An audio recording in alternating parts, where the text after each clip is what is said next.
not crazy, this is a partial reupload, but it also includes Liyue now too. My previous Wanderer only video got both demonetized and blocked in some countries, thanks Jojo Siwa, due to music included. So to prevent continuity issues and future problems, and to stop giving more ad money to Disney, I'm reuploading it without the scenes in question. Wanderer only in Inazuma will be up next week, so look forward to it. Or maybe it's already up, I don't know when you're watching this. If you already saw my previous Wanderer episode, you can either stick around to get a recap because it's been a while, or you can skip ahead using the timestamps down below. I have a confession to make. I am a Wanderer main. Brother, Now, listen, I know that Wanderer mains have gained a pretty nasty reputation in the Genshin Impact fandom space. That's not entirely without merit, but I am here to prove that a majority of us are normal, sane individuals by re-rolling over 100 times to get Wanderer for a solo challenge run. You know, perfectly reasonable activities. Let's go gambling! Aw, dang it! Aw, dang it! Aw, dang it! Aw, dang it! Aw, dang it!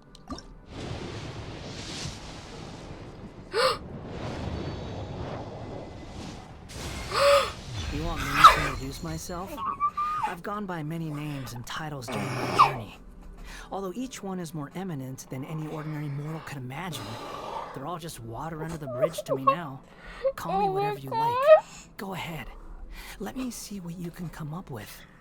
Don't disappoint me. After 110 rerolls, over 1,600 wishes, and 2 weeks of my life I will never get back, our glorious hat guy finally came home. I also got Aquilus Favonius, but that's unimportant. Now that we have him, let's go over the rules. Per usual, I can only use Wanderer, I can't play in co-op, and all Catalyst weapons are allowed. Now, let's see if we can beat Genshin Impact using only Wanderer. The first thing to do is the 3 temples. If you watched my Arlecchino solo run video, I struggled with these a bit due to not knowing the skip methods. But worry not, for I did my homework this time. Wanderer lacks in his height, he makes up for in other parts. His elemental skill. What did you think I was gonna say? His elemental skill is the absolute MVP of this challenge, especially in early game where we lack the stamina to sprint long distances. Using his elemental skill, we fly over the barbed branches, defeat the hilly churls, and find ourselves with the Pyro Monument. Now, thanks to my in-depth research, I know the best method is to fly across and try to land somewhere around here. After a few attempts, I got dropped in front of Storm Terror's crystal, destroyed it, and finished Amber's temple. Phew. While we make our way to the next temple, I just want to say thank you for all the love I got in my first video. I've already got a list of videos I'm working on and a schedule for their uploads into September, so don't worry, I'll be seeing these challenges through to the end. I've actually started Inazuma with Arlecchino, and I'm nearly done with Liyue for Wanderer, so look forward to those videos. Truthfully, after how much time I put into the reroll accounts, I'd be continuing these challenges even if I had no viewers. Back to the challenge, up next is Kaya's temple. Unlike Amber and Lisa, Kaya's temple doesn't technically require the use of cryo, since you don't have to light up any monuments. And who needs an ice bridge when you can defy gravity? We break the crystal and finish Kaya's domain. Last but certainly least, we have Lisa's temple. In my Arlecchino run, I struggled, to put it lightly, with flying over to the ledge to skip the lightning monument. However, missing the ledge with Wanderer doesn't matter. Why?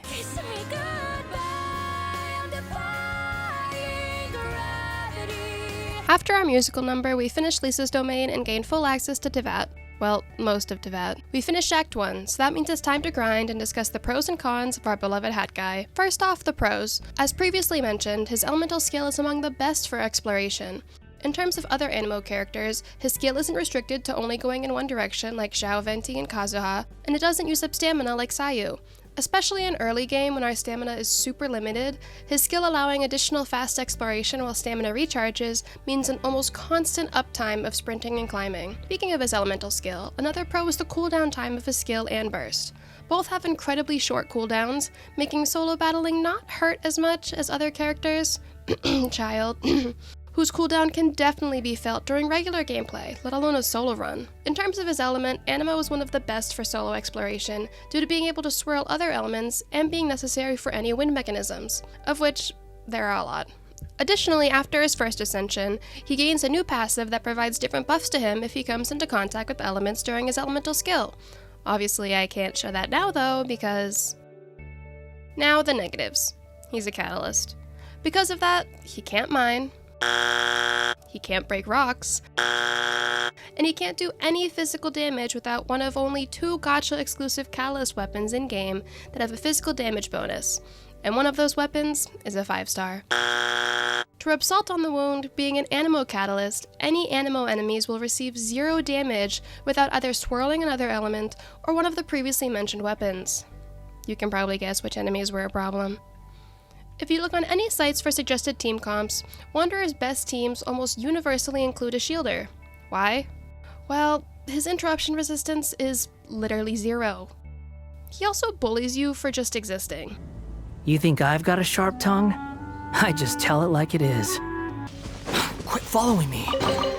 Unnecessary. I'm not gonna label this as a negative per se, because, I don't know, some people might be into it. And I'm also kind of used to it since he's been my main for nearly 2 years now. But after playing through with Arlecchino, who is pretty much silent during exploration, and her idol is just sitting down, it was something I had to readjust to. Now that we've gone over that, I opted to do Kaya's story quest. A magic sword. Again, what do I get out of this? All in all, Kaya's story quest was nice and simple, especially when it came to the cryo monuments, since Wanderer was able to swirl the cryo and light them, without help. After all that, it was time to go into the domain. I forgot we had the Ruin Guard battle at the end, and proceeded to walk away from my desk with autoplay on to save time, which resulted in this. Don't push your luck. I'm not done.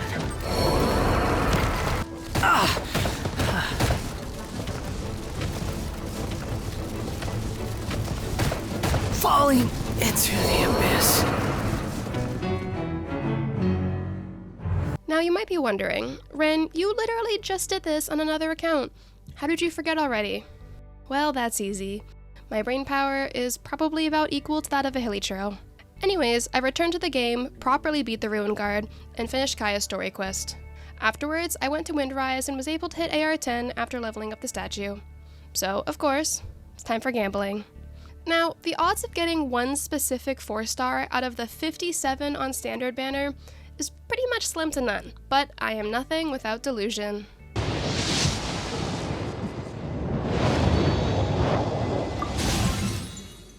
Delusion wins again today, folks. In my Arlecchino video, I got a lot of comments about how lucky my pulls were, and while I wholeheartedly agree, worry not, because it balanced out in me losing my Farina 50/50 to C6 Chi-Chi on my main account. So, with Celestia on my side, I knew it was time to finally beat my least favorite enemy. Slowly.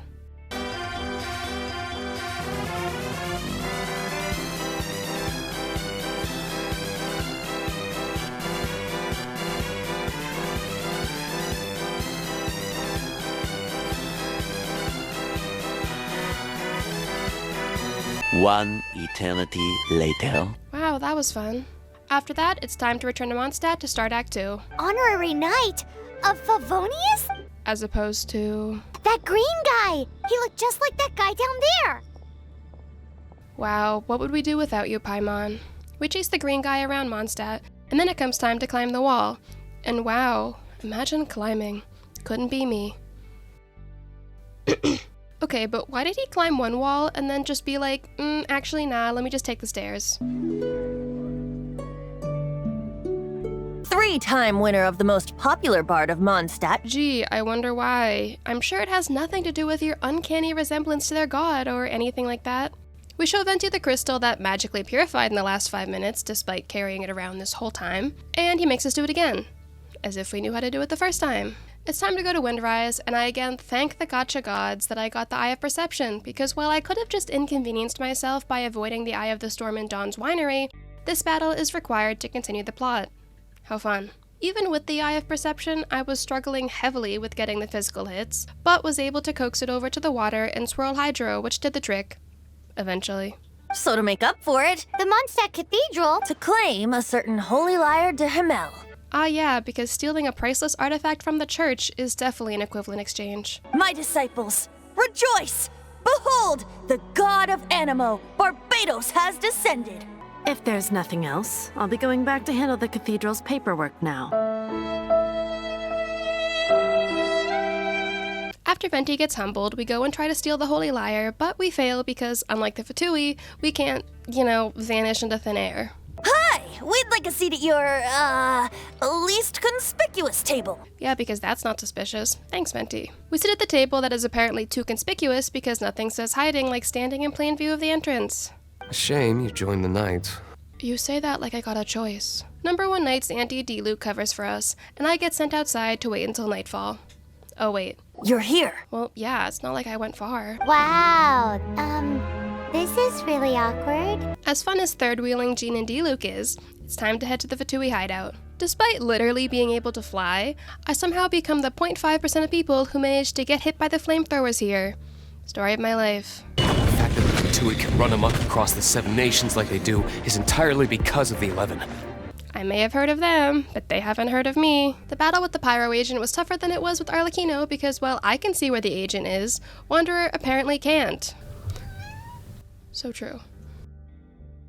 Well, that could have been unfortunate. Big talk for a guy who still ran off in the end.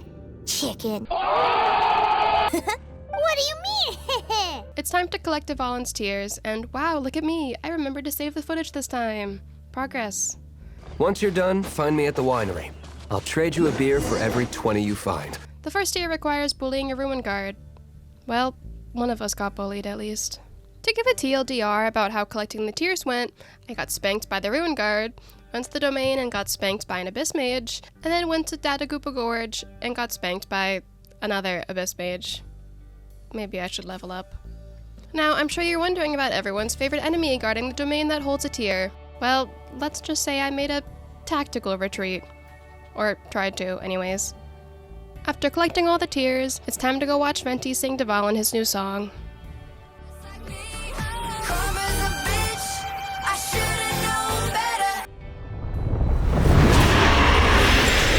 Dvalin's not cultured enough, I guess.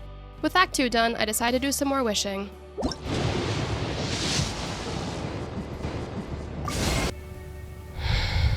I don't even have words. It took me like 80 wishes, and spending money, to get his C2 on my main account, where I main him. At this point, I decided I will not be pulling on the weapons banner, because I don't think I could emotionally handle it if I got his weapon, and I couldn't use it because I need the physical bonus that comes from Eye of Perception. I finally unlocked daily commissions, so of course, instead of doing that, I started towards Liyue. Also, at this point, I finally noticed this on my screen, which, in editing, I realized was there for the entirety of Act 2. I genuinely don't know how I didn't notice. Oops. I unlocked the first Liyue statue of the 7, and now it's time to collect some Geoculi? I'm just kidding, I'm sorry. Ah, Liyue, home to Mora and the best shielder. If only I could use him. We go find everyone's buddy Shito. Try your luck betting on Jay? To buy some rocks because, well, you already know why. With our iron in hand, we go back to Mondstadt to find Wagner and complete another experience in our Adventurer's Handbook. With a goal to avoid my daily commissions and Amber's story quest as long as possible, I decide to go try and unlock the Cecilia's Garden domain, so that way I can use that to level up quickly. After all, we have an animo character, and we have a physical damage weapon, so it should be no issue, right?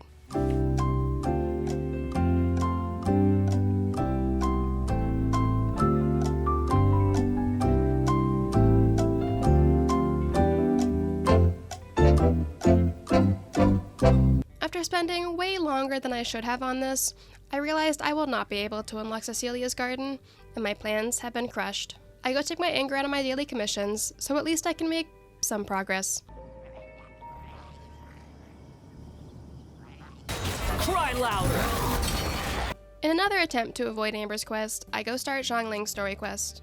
This time, I make sure to go in and out of the pond the right way, so at least I don't waste an hour of my time like I did with Arlecchino.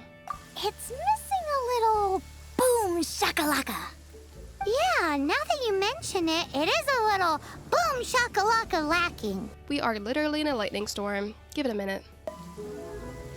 How about I look after him while you make him a nice warm bowl of soup? We passed a Hilichurl camp on the way here. Oh, you mean the one being downpoured on? Instead, we go all the way back to Mondstadt for the soup, and then it's time to enter Zhongling's domain. Now, remember all that research I did leading up to this playthrough? Yeah, it stopped here.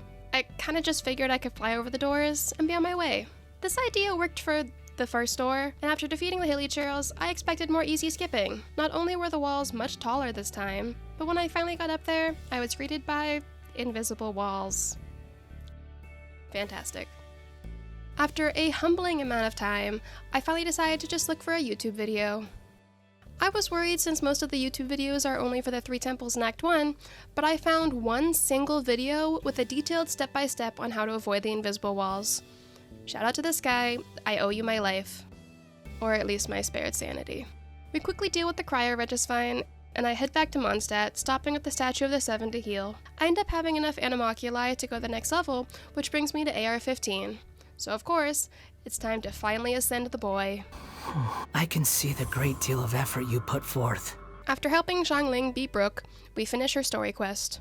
Now, if time wasting was a competition like speedrunning, I would probably win first prize with this playthrough. I had 4 hours of footage of me just running around collecting Geoculi, unlocking Liyue waypoints, and then, for whatever reason, going all the way to Sumeru to find the boss I'll need to battle for Wanderer's Ascension materials.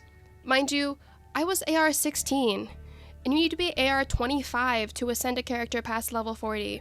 There was zero reason to do this. After all that, I was still just short of AR 18. Was it time for me to do Amber's story quest? No, of course not. I went to the Temple of the Falcon. Despite several failed attempts to skip, I was not yet ready to admit defeat. I decided one last try was in order, and this time, I made it across. Clearing this temple brought me to AR 18, which means it's time to start Act 3. Psych! I went to the Temple of the Wolf to try to clear that too. Why are you the way that you are? I don't know if I just forgot I was doing a challenge video at this point, or if I just felt no regards for future me who now has to sift through and edit 10 hours of gameplay footage into a video that's 20 minutes or less. But after doing that domain, I finally went to Dawn Winery to help Dr. Livingstone, apparently. Okay, this time I swear I'm getting back on track. We start Act 3 after 6 grueling hours of footage, and I'm again reminded why having a shield is a borderline requirement while playing with Wanderer. After stopping to battle every single enemy along the way, we make it to Storm Barrier, and after Venti performs a less controversial song, we head into Storm Terror's lair. Honestly, there's nothing of note that happened here, minus past me finding the need to go find every treasure chest along the way. But after all that, it was time to unlock the 3 seals. I decided to just rip the band-aid off and take on the timed battle first, which unsurprisingly went much easier this time because I wasn't trying to literally fight fire with fire. Truthfully, there was one I was most concerned about of the 3, not because of a battle or a height concern. No, something much worse. Rocks. One of the lights to unlock a seal is behind rocks, and as we all know, Wanderer may be able to conjure a literal void, but he can't break rocks. I approached apprehensively, ready to find my first true story necessary can't do. Oh, well, that was easy. With that done, it's time to return to the top floor and take on Storm Terror. After 5 minutes of my least favorite minigame in Genshin, it's finally time for our big showdown. Despite being an Animo dragon, Dvalin doesn't have an Animo resistance. Thank God. So taking him out was relatively painless. With this done, we're finally reaching the end of Act 3, and it's time to return to Mondstadt to close out this Archon quest. Can we talk about the fact I've come across so many thunderstorms just in Mondstadt with Wanderer? I don't think I came across even one with Arlecchino. I'm sure Inazuma's gonna be so much fun with him. We help Otto clean up the battlefield, break the news to Cyrus that he missed literally everything, and after talking to Kaya, it's time to finally sit down and get our sticky honey roast from Amber. I cannot make this up. I have to do Amber's story quest to finish Act 3. Alright, let's get this over with. Oh, I guess I only had to do the opening part of her quest. Cool. Back to the actual story. We go get our sticky honey roast, and now it's time to return the Holy Lyre to the church.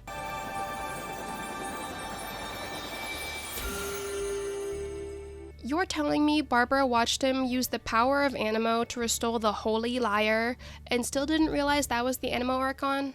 Really? Anyways, now it's time for everyone's favorite part of the Archon quest, meeting Moth Woman, Signora. Wouldn't be caught dead wearing this ugly thing in public. To be fair, it's not like any of the Archons actively wear the Gnosis. After Venti gets to experience the dream of at least 45% of Genshin's player base, we get knocked out and later woken up by Barbara. That bard awakened first, but strangely, my healing powers had almost no effect on him. Again, still nothing? Really? But we can't tell Barbara. Oh, you mean the Barbara that's literally a foot away? Traveler, as you set off on your journey once again, you must remember that the journey itself has meaning. The birds of Teyvat, the songs in the cities, the Tsaritsa, her Fatui and the monsters, they are all part of your journey. The destination is not everything. So before you reach the end, keep your eyes open. Use the chance to take in the world around you. Okay, but the sun rising in the back during that speech? Absolutely top tier. With that, we finally finish Act 3, and Mondstadt's Archon quest is complete. After we helped save Mondstadt, we had to level up a bit to start the Liyue Archon quest. I ended up primarily doing dailies to level up because I wanted to see how many of the story quests I can avoid, since a lot of them require certain elements to be used, and that, you know, can be a problem with this challenge. Most of the daily commissions were uneventful and pretty much the same, like 6 commissions on a steady rotation, but one day was, well, see for yourself.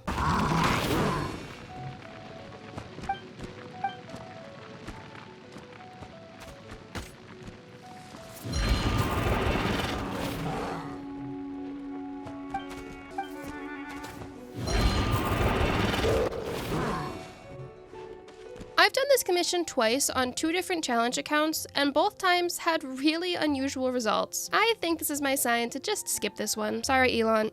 I mean, Ella. After a bit of time, we reach AR-23, and it's time to head to Liyue. We talk to some locals, hit some people with our hat, and head to the high ground to pray that the Geo Archon shows up.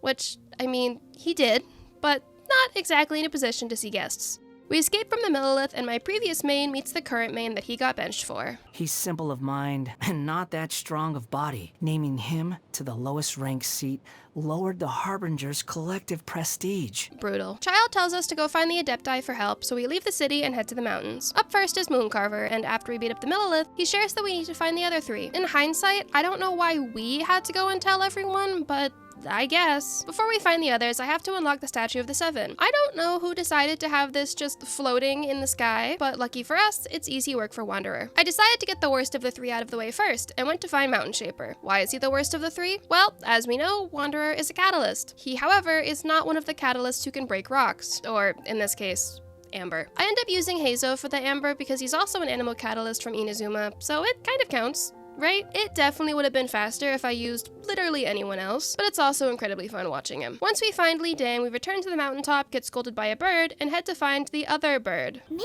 Rex is short for Rex Lapis. Sherlock Holmes, everybody. Someone has definitely cooked here. We make Cloud Retainer some food, head inside our domain, and completely skip it because, well, we can. I actually did this before I did Mulan, so I think this got me a little too confident in being able to easily skip. Saving the best for last this time, we head to Wangshu Inn to find Zhao. You know, it's a shame we don't have Albedo right now. After some ghost hunting and getting smacked around by this ruin grader, we managed to summon Zhao back. He may have out-angst us in our initial meeting, but we can ruin his week by telling him the news of Rex Lapis. At least we lighten the blow by giving him some good food. Honestly, that whole thing kind of feels on brand for Wanderer. Returning to Liyue Harbor, we update Child and finish Act 1. We're short on experience points, but after a few days of commissions and ley line farming, we hit AR-25. Usually, I hold off on the Ascension domain and immediately go back to Liyue, but this time I decided to try and get a little ahead on leveling up. Off to the Ascension domain. Honestly, despite complaining about the Electro Cube getting removed from the Ascension domain for new players, I am glad during this run that we don't have to try to face it. It probably would have been a bad time. Wanderer took the longest of the 3 runs so far, but honestly, I think my ping might have had something to do with it. Wanderer also has a smaller AoE and is primarily better with single enemies or small mobs, so a large mob like this wasn't really my best work. I don't get a cool freeze frame like the other ones, which is actually kind of a bummer, but we successfully cleared the domain, so let's level up. I actually don't know why I didn't do this before the domain, and that probably also affected how much time it took to clear versus with Mulan and Arlecchino. Oops. With Wanderer, The wind is blowing this way. What did you do? his weapon and his artifacts all leveled up. We'll come back to that later. We return to Liyue and start Act 2. I feel like everyone who does challenge runs has at least one act out of all the Archon quests that they just don't enjoy. For me, so far, it's Act 2 of Liyue, but I haven't finished Sumeru or Fontaine yet, so that could change. We rob Northland Bank, have dinner with Zhongli and Child, go talk to, Try your luck betting on Jade? and get some paper made from rocks to boil. Luckily, Wanderer is able to swirl the pyro on his own, so at least there's something he can do by himself.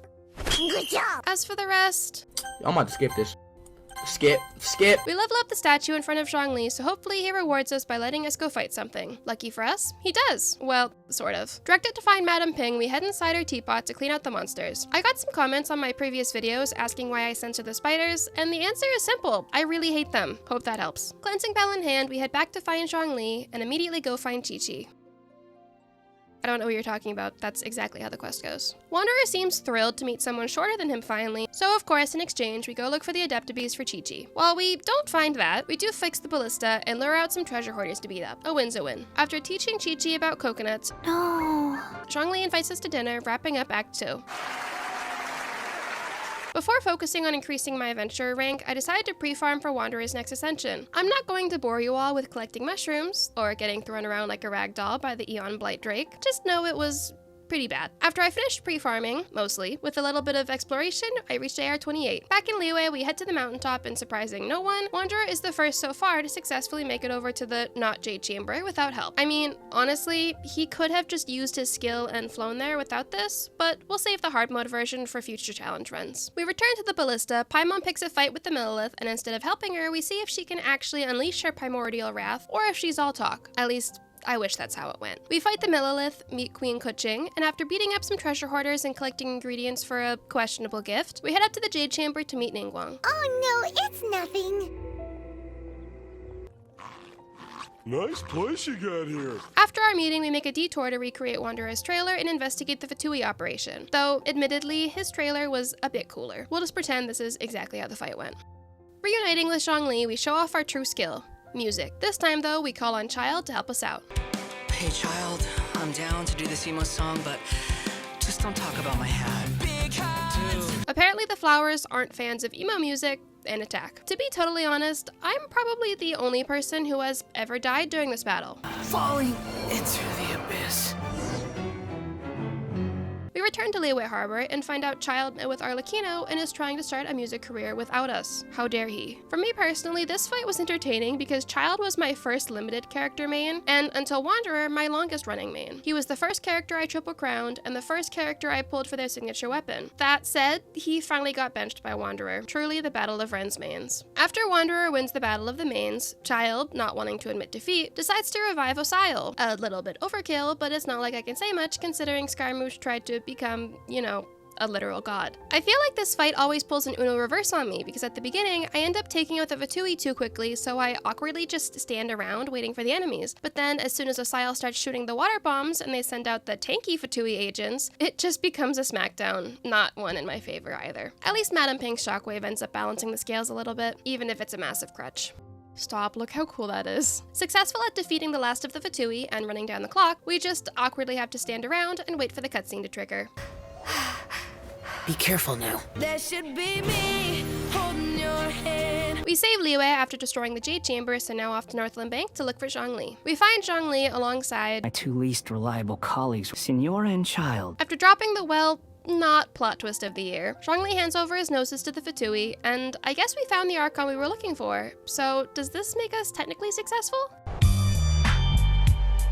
Zhongli provides us with advice for Inazuma, and we complete Act 3 of Liyue. Back to Mondstadt we go. Catherine tells us about a mysterious blonde traveler, and we start the Dainsleif.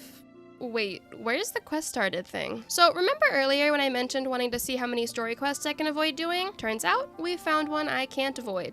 Bummer. Before we start Diluc's quest, I started Lisa's quest since I was under the wrong impression that it was necessary to do Razor's quest, which is actually necessary for We Will Be Reunited. Unfortunately, the curse of Diluc's quest struck again. Alright, I get it! After a quick detour of talking to some NPCs, we watch Diluc fight an Abyss Mage and the Dainsleif quest randomly begins. Cool. Have fun with the identity crisis, Diluc. We'll be exploring with Dane. We head back to talk to Lawrence and Wagner and head to Diluc's bar while he's probably still hiding from the Knights or something. Eventually, Dainsleif arrives, so we sit with him and manage to convince him to partner up with us for 500 mora. A good trade, I'd say. Despite us paying him, he's the one who decides where we go and what we're doing. To be fair, it's not like we had much else to do, so that's fine. And investigating the Abyss sounds like fun. Plus, there's no Animo Abyss mages, so. Up first with Dainsleif is visiting the domain. The Falcon of the West.